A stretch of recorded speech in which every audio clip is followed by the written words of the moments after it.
It's TK Friday. You have spoken and I have listened. Today it's exposure blending with linear profiles. Stay tuned. Hello everyone and welcome to the Joy of Editing with Dave Kelly. Today it is exposure blending day on the TK Friday show. I'm excited about this one. Today I'll be exposure blending two different images. I have this image. This image was submitted by a TK Friday viewer, Michele Verilhac. I hope I'm pronouncing that right. Now, of course, Michele is from France. And then we have this image that I worked on last week from Mathias Jung. I'm probably saying that wrong. Sorry again, Matthias, from Germany. So we'll be exposure blending this one as well. And I know many of you requested to see how this was done. And these are two different types of exposure blends, one with a very hard edge and one with some more traditional type exposure blending. Although we do have the tree, which complicates things a little bit. So this should be an interesting blend. If you don't yet own the TK8 plugin for Photoshop, I'll leave a link in the description below where you can purchase it along with some training videos. And if you will use my promo code DK15, you can save 15% off your entire purchase. Now, the title of this episode is Exposure Blending with Linear Profiles because we're going to use linear profiles in our exposure blending. And I think it really helps to make the process a lot more simplified when you do it that way. At least to me it does. But anyway, the first thing I want to do is apply a linear profile to this image. This is the dark image. Now I have a dark image and I have a light image, and these are the two exposures. So we're going to start out with the dark image. The first thing I do again is apply a linear profile to it, and then after that we're going to go ahead and click auto. And that's going to auto adjust this. And I'm going to leave it at that. Now, this is important too. You want to make sure you have remove chromatic aberrations checked on. And you can also enable profile corrections if you want to as well. And you want to do that for both images. So this is the dark image. And now let's come over to the light image. And let's do the same thing. I'm going to go ahead and apply the linear profile to the light image. And I'm going to go ahead and click on auto for this as well. And again, make sure that my lens correction has remove chromatic aberrations set on. So that was step one. Also in the description below this video, I'll leave these steps for you. Okay, there's basically 5 steps here, but step 1 is linear profile, apply it. Step number 2 is apply auto. Make sure you have your lens corrections, remove chromatic aberrations checked on. And then what you want to do is do an exposure match. Now, this is really cool in Lightroom for exposure matching. There's a special feature here. I'm going to show it to you right now. What I'm going to do is click on the dark image here, and it's active. I'll be making a few more adjustments on it in a second here, but we're going to go into this mode when we're in the develop module called RA, which stands for reference view. So the dark exposure is active. Now let's click on this reference view button. And when we do, it says drag and drop a photo from the film strip to set the reference photo. So I want to grab the other image, the light image, and drag it up into here. And now I have the light image on the left and the dark image on the right, because next I'll be matching the exposures to both of these images, and having them side by side is awesome. You're going to love this. And for clarification, the image on the right is in the active window, meaning the adjustments will correspond to it, where the reference image on the left will not get any adjustment. But the beauty here is we can compare the two, because again, we want to exposure match these and get these lined up as close as they can. So I'm going to take this image on the right and try to make it look as much like the image on the left that I can. And this is really key for exposure blending. Now, the image on the right is really for the sky. We need that sky exposure, but I got to match these exposures. So what I need to do is take the exposure on the image on the right and try to lighten it up and get it as close to the image on the left as I can. And I'm kind of looking at the foreground area, okay? So I'm thinking, let's start out here. Now, I've blown my sky out, so I've got to recover that. So what we'll do is we'll take our highlights and we'll pull those back. And we'll also take our whites and we'll pull those back. And you see how I can recover that right there? And I might take that back a little bit more. And maybe I'll take the exposure up just a a little bit again. Again, what I want to do is try to match these as close as I can, and that's looking pretty good. Look at the building on the left compared to the building on the right. I might give it a little bit more contrast. Okay, so just trying to match them up, because when you blend these together, it's going to be very simple if you get these matched up properly. So I think that's looking pretty good. I have no blowouts anywhere in the sky. And if you'll notice, I also renamed these files. I put dark exposure at the front of this file name, and on the other file name, I put light exposure in front of it. That way I would be able to tell which one that I'm working on, because when I get these exposures closer together, it's going to be harder to tell. Now just study your images and see where you're at. Now the image on the left, which is going to be my foreground exposure, the lighter exposure, I think I want it to go a little bit lighter. So I'm going to go ahead and click on it, and it'll become active in the right window. And then I'll have to drag my dark exposure up into the left. Okay, so I'm going to make this a little lighter. So I'm going to take this exposure and drag it up a little bit more. And don't worry about the sky blowing out, because that's not going to be used. A little bit lighter, and I might give it a little bit more contrast. And I'm going to add a little bit of texture in there, just to give it a tiny bit of texture, and maybe just a little bit of clarity, and maybe a little bit more vibrance. Not much, just a little wee bit. Now that looks good. And now this image on the left is a little bit off, so let's go ahead and click on it. Let's make it active. And now we'll drag the light image over onto the left side. So now I got to bring this exposure up a little bit more, right about there. And maybe we'll give it a little bit more contrast.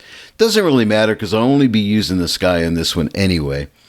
But that looks pretty good, and I'm going to make sure I pull my whites back a little bit, because again, I don't want to lose any detail up here in the sky.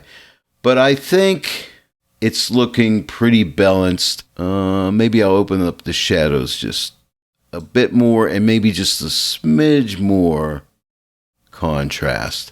Like that. I think I'm looking pretty good at this point. Now I'm looking at the reference image. There's a little more blue up here on the right hand side. So I'm going to take the vibrance and pull this up just to match that up.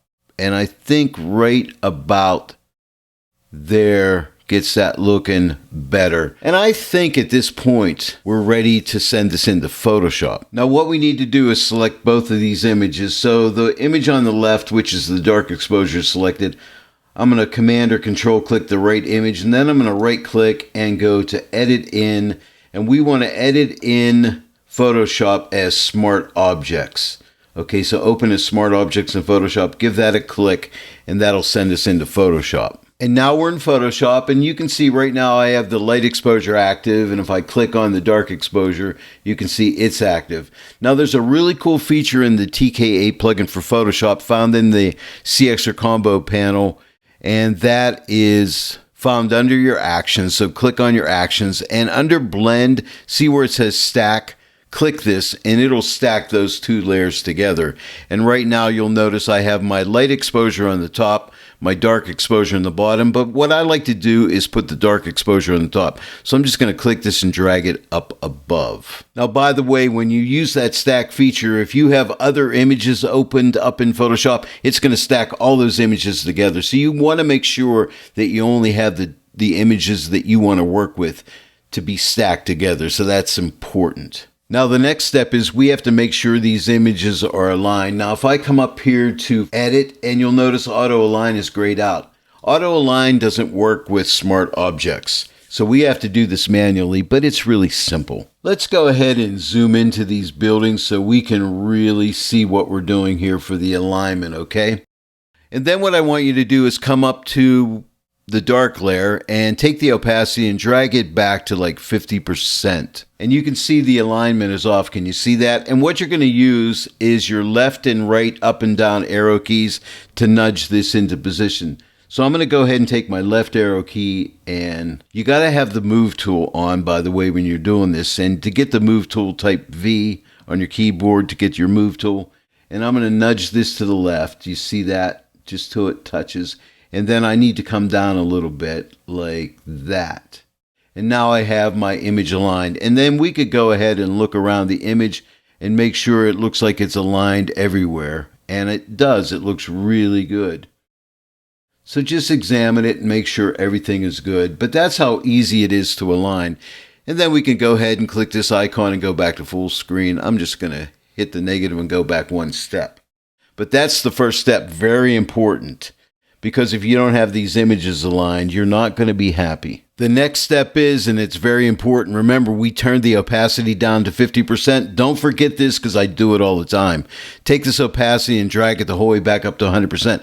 Because if you don't, you're not going to get the right blend. Our images are lined up. So here's our sky image on the top, the dark image. And if I shut this layer off, you can see there's my foreground image. Okay, so basically what I want to do is apply the sky from the top image to the bottom image. And we need to select the sky. Now you may think we could go ahead and use the sky selection tool in the CXer combo panel, and you can do that, but I tried it and it took me forever to get the edges refined and I wasn't happy. But I'm going to show you a very simple way to do this, at least on this image anyway, and that is to put a black mask on the top layer. And when you do, it's going to hide that layer because we want to base the mask selection off of the bottom light exposure. And then what we're going to do is come up to our luminosity mask, click right here. We're going to use a Lights One luminosity mask, but we're going to have to adjust it. But we want to find the best mask. And right now we have these different channels up here. We have red. I'm going to click on red. Basically what I want to do is make this foreground as dark as I can and the sky as light as I can. I'm going to find a channel that will really help me. So there's red, there's green. Here's blue. Now blue makes everything in the foreground darker and the sky looks a little lighter. So far that's winning. Let's try cyan, magenta, and yellow. And I think blue is the winner. Now we have to do some refining and we're going to use the levels adjustment to do that. Click on the highlight slider and drag it to the left so you make that sky turn completely white. And right about there looks good. Now grab the shadow slider and start to drag it to the right, making the foreground as black or dark as you can get it. And right about there. And we've got a beautiful cutout right here. We're not done yet, but we're going to output this to that sky layer by clicking this icon right here. And then what I want to do is shut this properties panel. And now you can see we have the sky and the foreground, but we have to do just a slight amount of refinement. We're going to go into layer mask mode by clicking this icon. And now if we click the double arrow here, we can see there's our mask. And then we have all these tools that we can work with here. I'm going to grab a black brush and I'm going to make it relatively large at 100% opacity. And all I'm going to do is paint out these little white specks that are down in here. Staying away from the edge, okay? I want to keep away from the edge. It's very important. We don't want to mess that beautiful edge up that we made. And we got to work on the lighthouse area and that other little building. Want to fix that up. But take your time, make your brush smaller if you need to, and come up along here and fix this up here. And then you want to come in here and, paint inside of here. We just want to get this area all black. But you know what I mean. You want to get all the areas inside this building as black as you can now. So there's some areas up here, we want to leave them just the way they are because the sky is showing through some of those areas. But you just want to paint in here and get this all cleaned up really nice. But take your time. As I always say, I'm doing a video, so I have to go faster. You just want to clean this all up in here. And then I'm going to go ahead and finish this in here, and then I'll get right back with you. Okay, then I went ahead and finished it, and I also got this building right here as well. So it's all cleaned up. Now, if you click the double arrow icon again, you can see, look at that beautiful cutout. And if I zoom in, let me get my zoom tool here. If I zoom way in here, you can see my cutout is good. Now, see the edge here? This is where we had to move it. You want to crop your image too. Don't forget to do that to get rid of those edges there. But look how good all these edges look everywhere on this building. But wasn't that a great way of cutting this building out here? But as you can see, all my edges are perfect. Now let's go ahead and zoom back out. And now remember, we're working with smart objects. So if I need to retweak anything, like if I wanted to add a little bit more warmth to that sky, I could come and double click on this top layer, which is the sky. And then I could come here and give it a little warmth, not too much, okay, just a little bit of warmth, and make any other adjustments I want and click OK. And then that'll go ahead and update itself. And now my sky's a little bit warmer. And if I want to add maybe a little bit more texture to my foreground, I could come and double click on this layer or lighten it up, do anything I want. But let's add a little bit more texture to it. Maybe just a smidge more clarity, and let's click OK. So you can go and alter things if you need to. If your balance is off a little bit, you can fix that. But don't forget, you want to crop this image in a little bit, because when we had to move it to align things, the edges got shifted. But I'm not going to take the time to do that now, because we all know how to crop our images in Photoshop. Well, this was a hard-edged image, and we blended it, and now you know how to do that.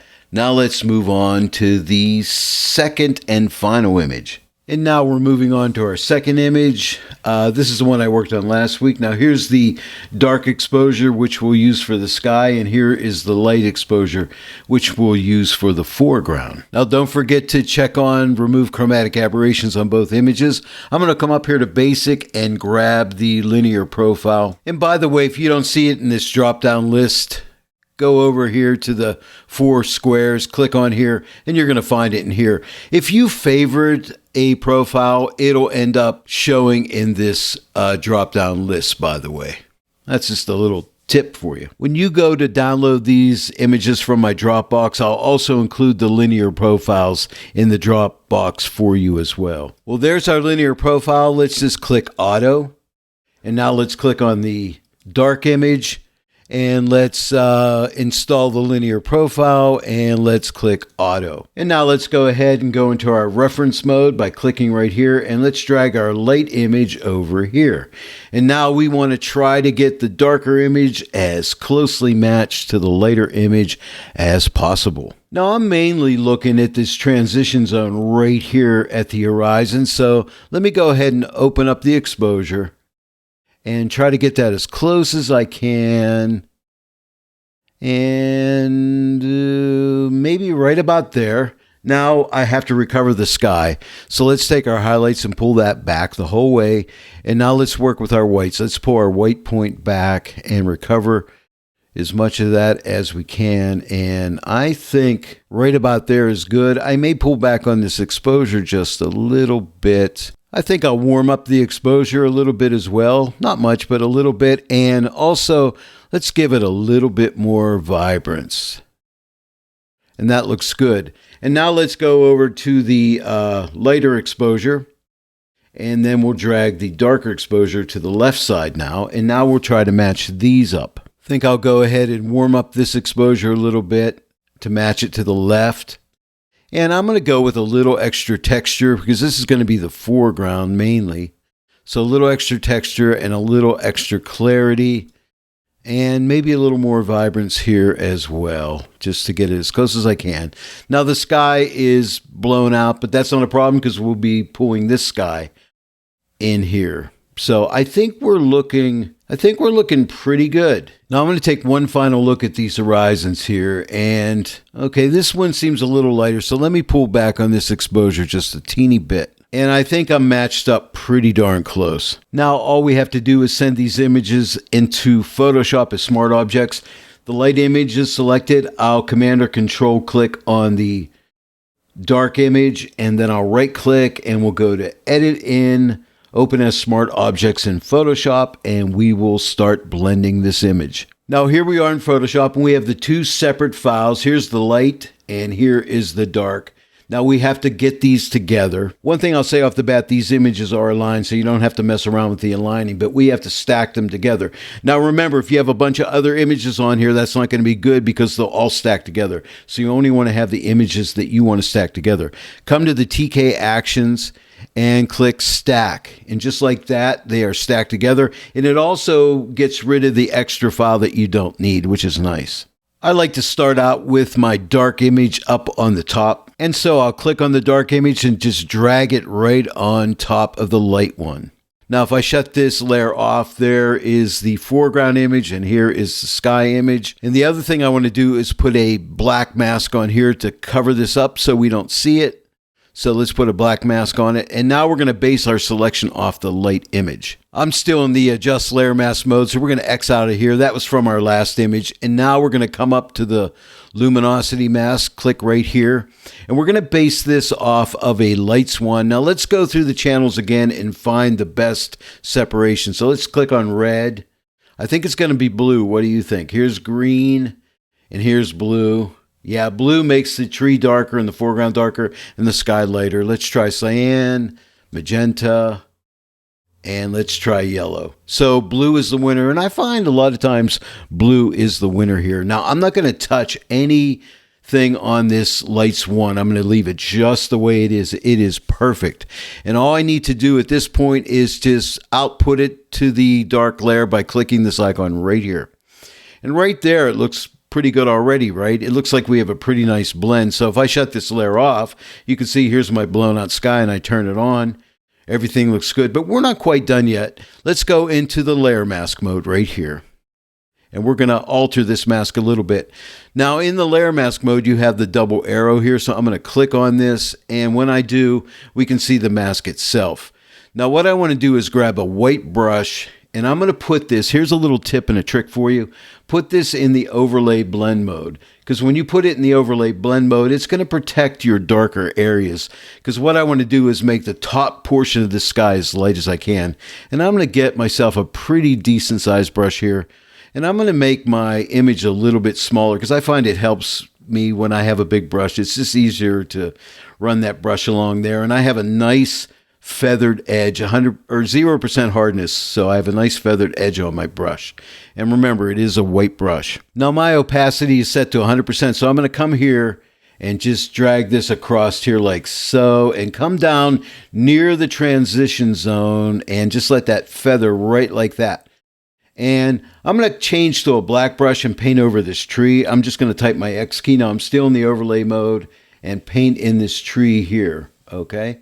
Just like that. And now I'm going to switch back to white paint, and I'm going to come here again and go over this area one more time and come down into here just like that. And I'm going to drop my brush down to like 20% and just hit here a couple times. And I'm going to come back up here. I'm going to go out of the overlay blend mode, go back to normal, and make sure I'm on white paint, and just make sure I got this all painted in with white up in here. And I think that is it. Now let's go back to the image by clicking the double arrow.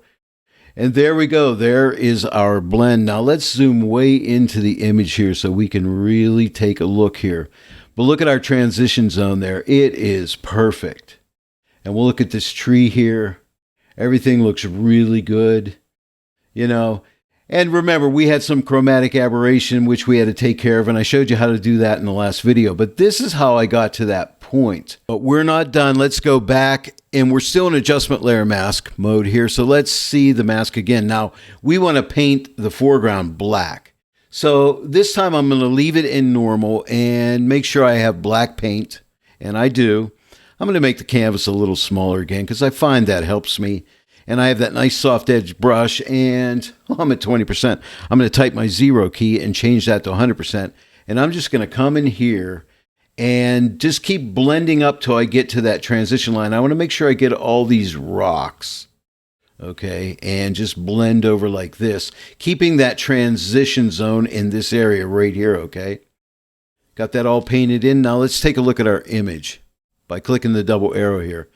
But there we are, and that is our blend. Now remember, you could come back and double click on these smart objects, and that'll take you into Adobe Camera Raw, and you'll be working on the raw file. And if you need to further balance out your image or change anything, you can. But at this point, I think I did a really good job in Lightroom, so I don't really have to do anything else. And now you're ready to start your edit. So you got your image all balanced out properly, and now you can start at this point and finish the editing. Well, there it is. Today we did exposure blending, one with a hard edge and one with a more traditional style of exposure blending.